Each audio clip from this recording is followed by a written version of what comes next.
Guys আমরা এখন বাড়ি চলে যাচ্ছি। তো রানীদি তুমি কিছু বলো। হ্যাঁ গাইস, অনেক ভিডিও শুট করলাম, চলে যাচ্ছি। দিদিকে ভালো করে সাপোর্ট করো, বেশি বেশি করে লাইক কমেন্ট ফলো করে দিও। ফাইনালি আমরা বাড়ি চলে যাচ্ছি। তো সবাই লাইক কমেন্ট শেয়ার অবশ্যই, কিন্তু এটা তো বলতে হবে না। তো বাই বাই। বলো কিছু বল। রে বলো হাই হাই বলো দাও, হ্যালো হাই বলো। গাইস তো আমরা এখন বাড়ি যাচ্ছি।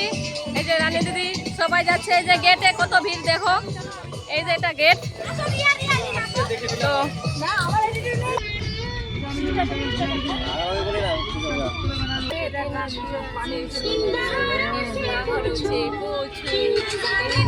ভিডিওগুলো করবো না আমার পাঠিয়ে দাও আমার মোবাইলে, দাও হোয়াটসঅ্যাপ নম্বরে নাও। হাই গাইস, তো এখন আমরা বাড়ি যাচ্ছি। সবাই গাড়ির মধ্যেও ভিডিও বানা নিয়ে ব্যস্ত। এই যে দেখো, এই যে কোনো ভিডিও বানাচ্ছে। আজকে অনেক মজা হলো।